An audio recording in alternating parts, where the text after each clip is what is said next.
Halo semuanya, Assalamualaikum warahmatullahi wabarakatuh. Perkenalkan saya Nabila Nusa Fitri, mahasiswa Ilmu Komunikasi Universitas Sultan Ageng Tirtayasa, kelas 5D dengan konsentrasi Humas pada mata kuliah Komunikasi Lingkungan. Pada kesempatan kali ini saya akan membahas mengenai perkembangan kendaraan listrik dan juga wacana ilmuwan dunia yang akan meluncurkan kendaraan dengan bahan bakar minyak. Lantas, apakah peluncuran kendaraan dengan bahan bakar minyak ini adalah hal yang tepat bagi masyarakat? Dan juga bagaimana nih dampak yang dihasilkan dari kendaraan tersebut bagi lingkungan? Simak penjelasan berikut ini. Masih banyak orang yang tidak mengetahui bahwa mobil listrik pernah populer ratusan tahun yang lalu. Dari pertama diproduksi, akhirnya terkenal, lalu kalah saing dengan bahan bakar lainnya yang sempat jaya pada masanya. Maka sekarang mobil listrik kembali booming dan digunakan di beberapa negara, khususnya negara-negara ini. Tercermin dari namanya, mobil listrik merupakan kendaraan yang beroperasi dengan tenaga listrik dari baterai setelah melewati inverter, bukan bahan bakar fosil yang pasokannya akan terus menyusut seiring berjalannya waktu. Jika dibandingkan dengan kendaraan berbahan bakar gas, mungkin mobil listrik dianggap lebih baik bagi lingkungan karena tidak memiliki knalpot sehingga tidak mengeluarkan gas rumah kaca saat mengendarainya. Dari segi teknis, mobil listrik memiliki banyak sekali perbedaan dengan mobil bermesin pembakar internal, mulai dari komponen-komponen yang digunakan hingga cara kerjanya. Oke, karena tadi kita sudah membahas mengenai dari kendaraan listrik, selanjutnya kita akan membahas nih kekurangan dan kelebihan dari kendaraan listrik tersebut. Berikut penjelasannya. Kelebihan yang pertama yaitu ramah lingkungan. Poin ini dapat dikatakan sebagai alasan terbesar yang menjadi faktor pendorong peralihan dari mesin uap menuju teknologi elektrifikasi. Bukan hanya di Indonesia, tapi juga berlaku secara global. Mobil listrik sama sekali tidak menghasilkan emisi gas buang dari proses kerjanya. Pemakaian mobil listrik bisa membantu mengurangi polusi udara. Bahkan, satu mobil listrik bisa mengurangi pencemaran udara hingga 4,6 metrik ton gas rumah kaca.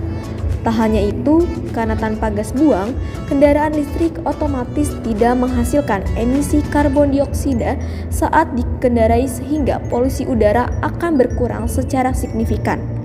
Kalau udara lebih bersih, kesehatan kamu pun akan membaik dong. Yang kedua adalah mengurangi polusi suara.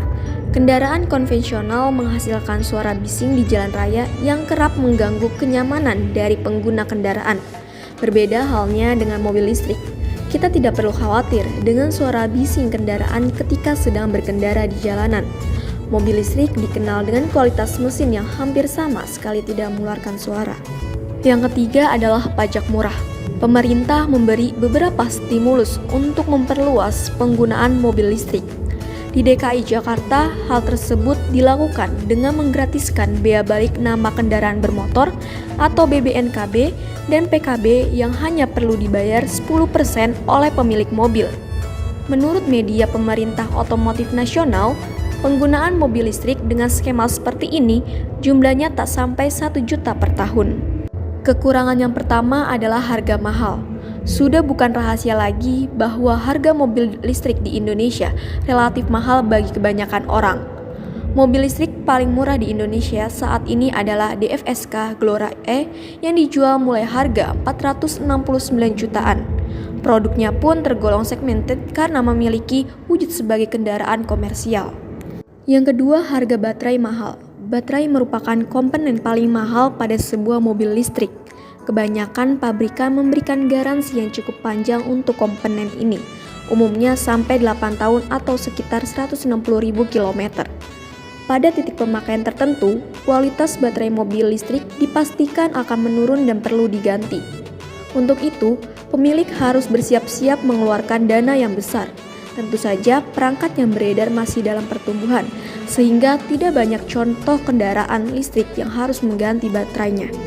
Setelah kita bahas mengenai kendaraan listrik dan kita sudah tahu apa saja kelebihan dan kekurangannya, selanjutnya kali ini kita akan membahas mengenai wacana ilmuwan dunia yang akan meluncurkan kendaraan dengan bahan bakar minyak.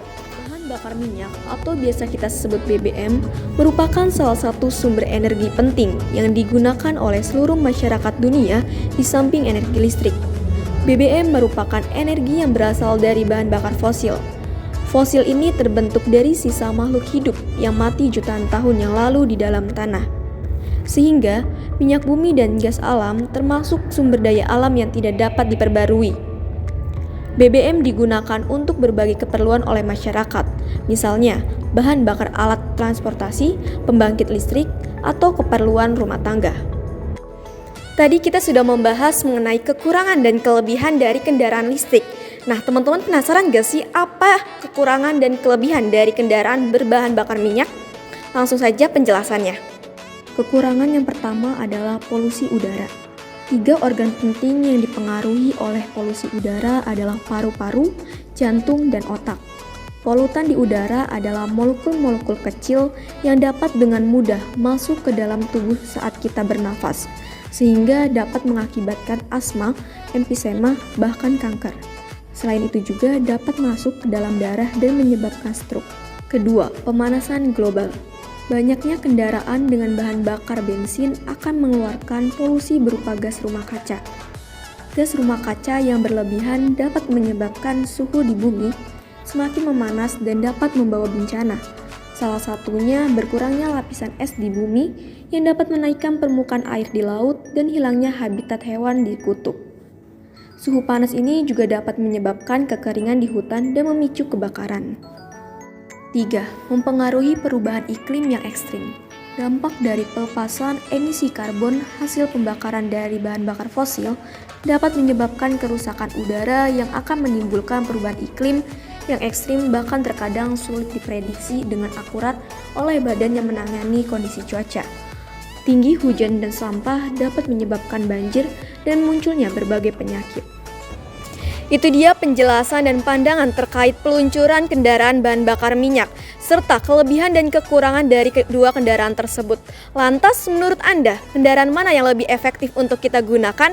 Semoga kita bisa menggunakan bahan kendaraan tersebut sesuai dengan porsinya. Saya Nabila Nur Safitri, pamit undur diri. Terima kasih. Wassalamualaikum warahmatullahi wabarakatuh.